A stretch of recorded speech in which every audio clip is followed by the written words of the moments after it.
Bu arada hatırlatayım, tabii Avrupa'nın birçok merkezinde Rojava'yı sahiplenme eylemleri devam ediyor. Almanya'nın Hanau, Essen ve Belçika'nın Anvers kentinden az önce görüntü ekrana getirdik. Şimdi Adalet Kayat'a şöyle bir soruyla başlamak istiyorum. Neden Rojava hepimiz için kırmızı bir çizgi haline geldi ve kırmızı çizgidir? Yani pek çok sebebi var ama en önemli sebeplerinden biri orada gerçekten müthiş, bütün dünyada örnek alınabilecek bir ortak yaşam inşa edilmiş olması. Yani yaklaşık bir 10 yılı aşkın süredir orada kadın özgürlükçü, doğayı koruyan, bütün halkların bir arada eşit yaşayabileceği bir sistem inşa edildi ve aslında böyle bir yönetimle, böyle bir yönetim anlayışıyla model olabilecek, toplumların, halkların bir arada, inançların bir arada yaşayabileceği bir günümüzde, hele özellikle bugünlerde kimsenin tasavvur edemeyeceği bir yaşam inşası. Tabii bir de biz Kürtler açısından en önemli meselelerden biri Kürt halkının özgürlük mücadelesinin yürütülmüş olması, çok özel IŞİD'e karşı yürütülen mücadele. Orada gerçekten büyük bedeller ödeyerek, kanıyla, canıyla mücadele ederek bu sistemi, bu yaşamı inşa etmiş. Sayın Abdullah Öcalan'ın paradigmasını ete kemiğe bürümüş, bedeller ödemiş bir halk söz konusu. Çocuklarımız, kardeşlerimiz, akrabalarımızın emeği ve ödediği bedel söz konusu. O nedenle dünyanın neresinde olursa olsun Kürtler açısından çok hassas, çok dokunulmaz bir yeri ifade ediyor.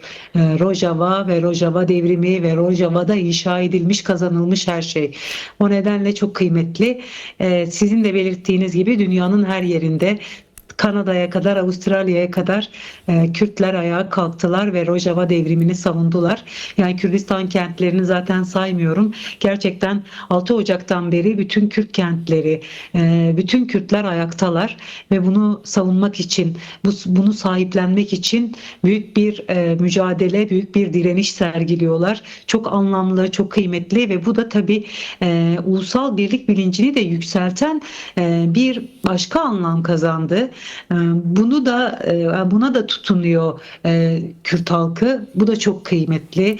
Çünkü çok uzun zamandır istenen, arzulanan, talep edilen, herkesin gönlünden de geçen bir şey bu. Bu anlamda da bir ortaklaşma ve ortak duyguya erişmeye de vesile oldu. Bu açıdan da büyük bir kıymet kazandı diye düşünüyorum, özellikle son bir ayda. Yani pek çok şey sayabiliriz. Bunu Evet. böyle uzatabilirim ama kadınlar açısından daha başka bir anlamı var. Yani bütün Peki, dünyaya Jinjiyan Azadi felsefesini, kadın özgürlük çizgisini nasıl olabileceğini, kadın özgürlükçü bir yaşamın nasıl olabileceğini Rojava'daki özerk sistem aslında gösterdi ve orada tabii ki kadınların korunmaya muhtaç bir varlık olmaktan çıkarak yaşamın, mücadelenin öznesi olma, öncüsü olmasını da gördü bütün dünya. bunu pek Bu erkekler da anlamıyor, onu bütün söyleyeyim. Bu sizin söyledikleriniz birçok erkek anlamıyor. Buna Kürt erkekleri de dahil. Sanıyorlar ki dünya sadece erkeklerden oluşuyor. Toplumun %50'sinden fazlası kadınlar. Böyle de bir durum var yani maalesef. ne yazık. Sesimi alabiliyor musunuz Adalet arkadaş? Adalet Kaya'nın şeyinde bir sorun yaşıyoruz bağlantısında. Arkadaşlar tekrar denesinler. Çünkü bir dolma meydana geldi ama devam edeceğiz. Çünkü bunu da konuşmak, tartışmak istiyoruz. Çünkü gerçekten Rojava devrimi ortaya çıkarttığı değerler, bu değerlerin yol açtığı sonuçlar. Tekrardan sorumu anlayabildiniz mi? Hatta söylemek istediğimi. Biraz kopuk geldi ama Şöyle bir şey, az şunu önce sizin söyleye. dediğiniz, yani kadınların korunmaya muhtaç bir varlık değil de oradan çıkıp bir özne haline gelmelerini birçok erkek anlamıyor. Buna Kürt erkekler de dahil. Sanıyorlar ki dünya Kürtler erkeklerden oluşuyor. Halbuki Rojava'da da dünyada da nüfusun %50'den fazlasını kadınlar oluşturuyor. Buna dair birkaç şey söylemek ister misiniz? Yani burada yani hani biraz bilince çıkartma açısından soruyorum bunu. Tabii ki anlıyorum.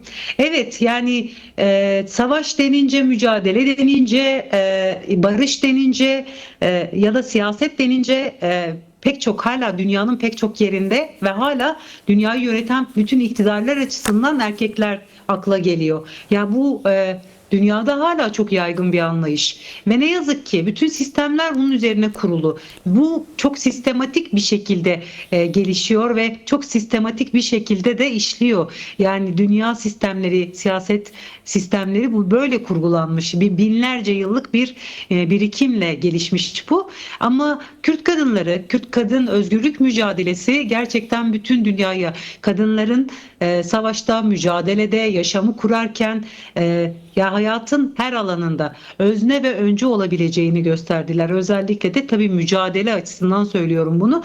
Rojava devrimi, özellikle IŞİD'e karşı yürütülen mücadele de kadınların silah alarak özellikle topraklarını, bedenlerini, dillerini, yani o kendilerini var eden bütün değerlerini yaşamları pahasına korumak için mücadele etmesi bütün dünyada gerçekten şaşkınlıkla karşılandı ilk başta, ama çok da müthiş bir karşılık buldu. Çünkü Evet. kadınlar değil, bugün IŞİD'e karşı mücadelede o öncülüğü yapan ve özneleşen, o nedenle de Jinjiyan Azadi felsefesi bütün dünyada çok başka bir anlam kazandı. Kadın hareketleri açısından da, kadınların özgürlük mücadelesi açısından da. Ya bugün Rojalat'ta da mesela yayılarak devam ediyor.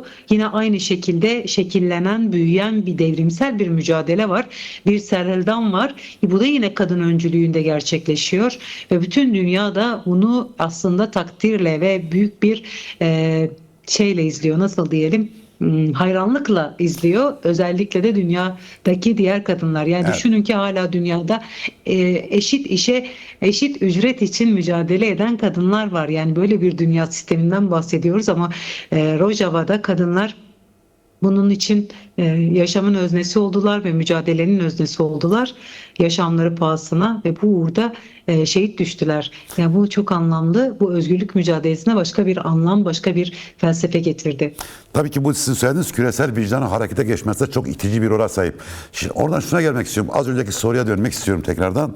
Yani Rojava'ya yönelik bu saldırı Kuzey Kürtlerinde, Türkiye'deki Kürtlerde nasıl bir öfkeye ve kırılmaya, yani devlette aralarında bir kırılmaya ulaştı mı?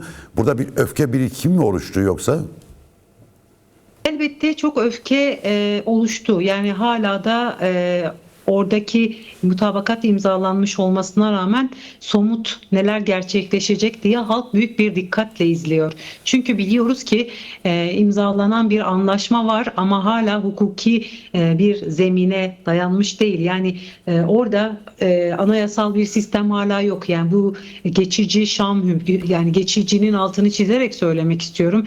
Geçici Şam hükümeti, bütün dünya sanki gerçekten çok demokrat, işte demokrasi abidesiymiş gibi bahsediyor, ya da işte Türkiye'deki siyasal iktidar da hakeza öyle, ama bu yani biz bunların yani nerelerden geldiğini, hangi yapılara mensup olduklarını, daha önce nasıl suçlar işlediğini biliyoruz. Bu yapıların içerisinde soykırım suçluları da var. Dolayısıyla yani özellikle Kürt halkına, Kürt kadınlara dönük oradaki diğer halklara, Alevilere, Dürzilere karşı katliamlar yapmış, soykırım suçları işlemiş yapılardan oluşan bir koalisyon ve halk bunu biliyor. Dolayısıyla güvenmediği bir yapı.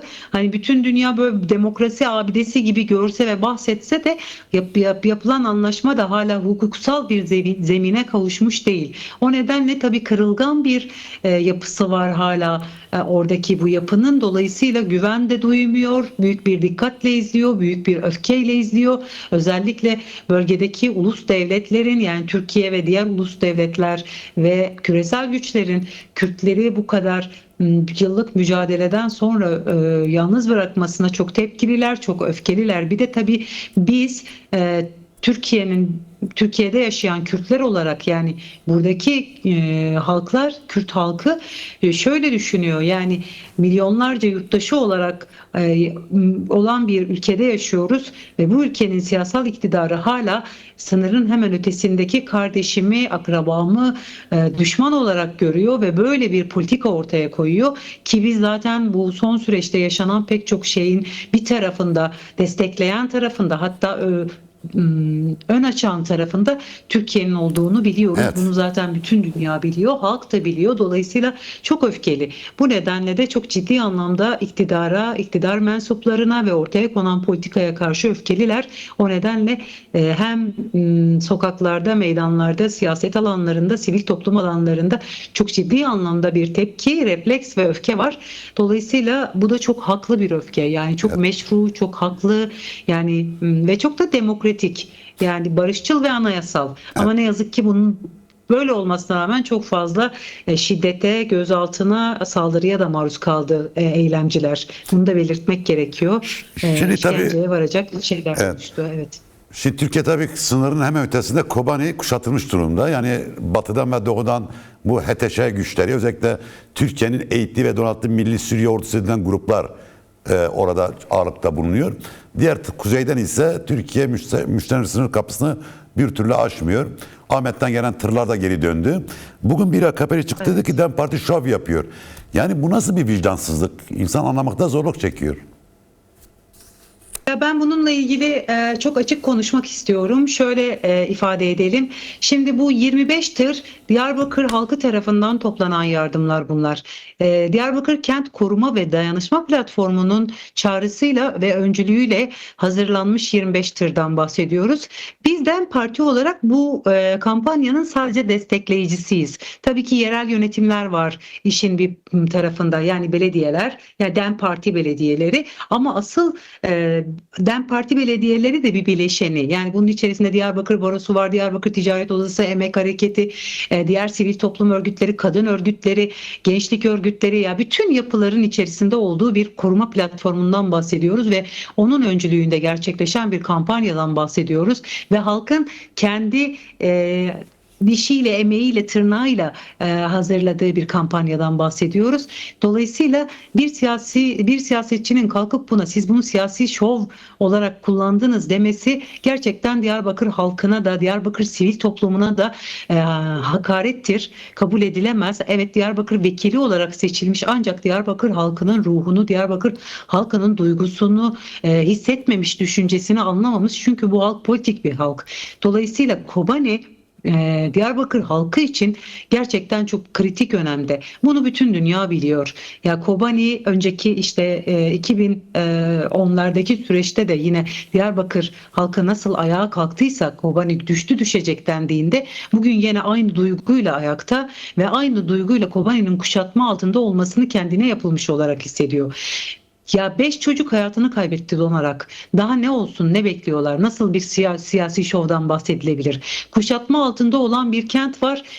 Kuşatma altında olan bir halk var. Açlık, susuzluk, hijyen malzemesine, ısıtıcıya ulaşamayan, erişemeyen bir halktan bahsediyoruz. Ve bunlar bizim kardeşlerimiz, bizim akrabalarımız.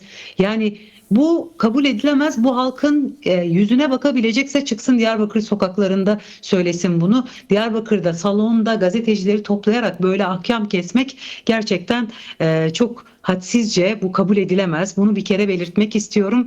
Bir diğer mesele, bizim ben eşlik ettim tırlara. Sadece hani güvenle ulaşması açısından Suruç'taki kapıya kadar eşlik etmek istedim.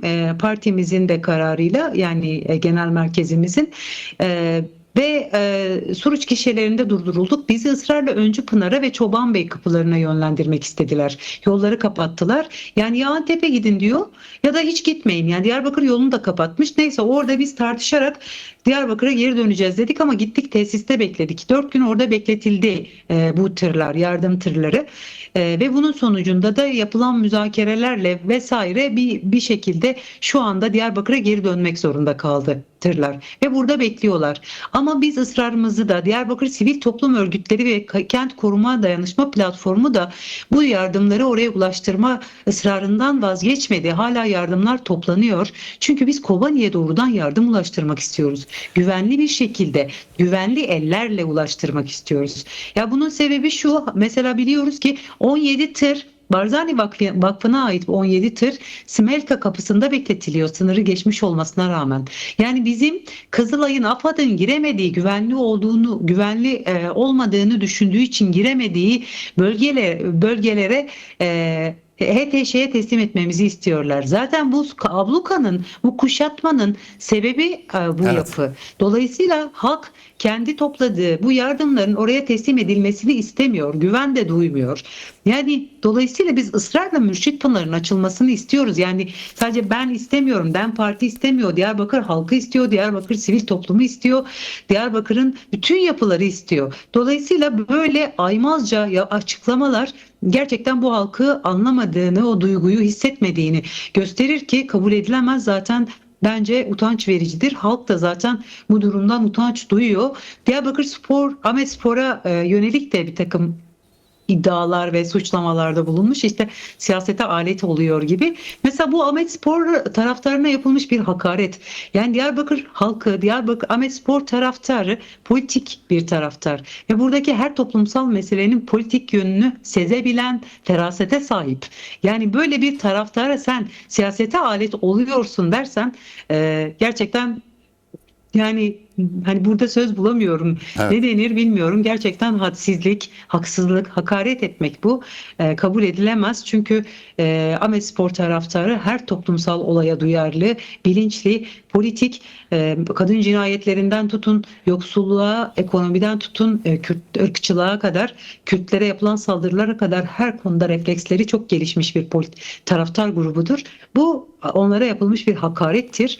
Kendiliğinden bu refleksi ortaya koyuyorlar. Yani şunu demek istiyorum. Diyarbakır vekili Diyarbakır'ın halkına, Ahmet halkına, taraftarına, sivil toplumuna hakaret etmiş yani.